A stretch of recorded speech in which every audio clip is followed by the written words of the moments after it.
Welcome to this explainer. Have you ever wondered why most people stay broke, even when they're making pretty decent money? Well, today, we're going to uncover exactly why that happens, and more importantly, how you can escape this frustrating cycle. If you feel like you're working harder but not getting any richer, you're definitely in the right place. So let's dive right into this incredibly common frustration. You're making good money, but somehow you're still living paycheck to paycheck. Look, you are absolutely not alone here. Millions of people are caught in this exhausting loop where they earn more, yet they literally end up with less wealth at the end of the day. The harsh reality? It's not just a lack of money holding you back. It's actually a hidden system of behaviors and deeply ingrained financial traps. We usually think, if I just earned more, my problems would be solved. But without the right framework, more money just leads to larger mistakes. Today, we're systematically breaking down these exact traps. All right, the first trap we need to tackle is trap number 1, lifestyle inflation. This is a sneaky one. It usually springs shut the very moment you celebrate a raise. Let's trace how this happens. Step 1, you get that raise. You've worked your tail off, so you feel you deserve a reward, right?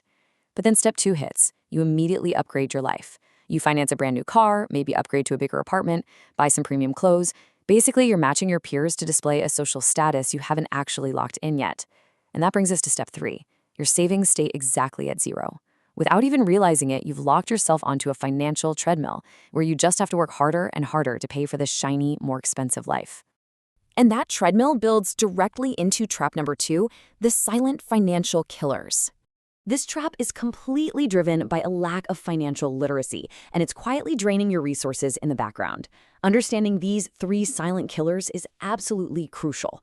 First up, having no budget. If you don't track your money, it simply vanishes into the ether, gone. Second is cash hoarding. Keeping all your savings stuffed in a traditional bank account means you're literally losing money to inflation every single day. Your purchasing power is actually shrinking. And third, consumer debt. This is the ultimate instant gratification trap. It's using credit cards to buy things you don't need with money you don't have to impress people you don't even like. And just to put the true punishing cost of that instant gratification into perspective, it frequently looks exactly like this: a whopping 24% APR on a credit card balance. Relying on high-interest debt at rates like this is absolute financial sabotage. It becomes mathematically near impossible to build real wealth when you're carrying the heavy weight of compound interest working against you rather than for you. Which brings us to trap number 3, the asset illusion. Now, the core difference between wealthy and the broke really just comes down to a powerfully simple definition. An asset puts money into your pocket. A liability takes money out of your pocket. Understanding this distinction is everything, because unfortunately, broke people frequently buy expensive liabilities while mistakenly thinking they're acquiring real assets. Let's make this totally concrete.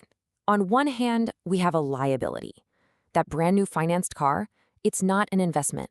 It is a depreciating liability that drops in value the absolute second you drive it off the lot. Plus, it's constantly taking money out of your pocket for insurance, gas, and maintenance. But on the other hand, we see true assets, like a dividend check or a growing stock. Real wealth is built by acquiring real assets that actively generate income for you. Moving right along to trap number 4, the single paycheck danger.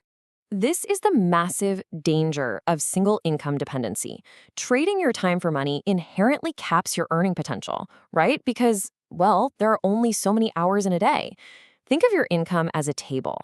If your table only has one leg, that single paycheck, you are facing a massive risk of total financial ruin the moment a job loss or an unexpected medical emergency snaps that one leg. The whole table comes crashing down. So to reinforce that table, you've got to build passive leverage. You need multiple legs. This means creating alternative income streams through avenues like stocks, real estate, or maybe building a side business. You have to structure your life so you aren't completely dependent on trading your fiercely limited time for money. So how do we actually fix all of this? Well, here is the solution: the investor mindset shift. Escaping this endless cycle isn't about magically making $1 million overnight. It actually requires a deep, permanent shift in how you view your money. On one side, you have the consumer mindset, where you spend your whole life funding everyone else's business. You buy their products, their cars, their gadgets. But on the other side is the investor mindset. And the stark contrast here is what you really must internalize. You have to stop funding everyone else's business with your hard-earned paycheck and start intentionally funding your own future. We've covered some incredibly crucial ground today. So I want to leave you with one final vital question. What financial trap are you cutting out this week? Is it the lifestyle inflation, those silent killers, the asset illusion, or relying on that single paycheck? If you found this explainer valuable and it shifted your perspective even just a little bit, drop a comment below and tell us exactly which trap you're permanently cutting out of your life today. Let's start funding your future right now.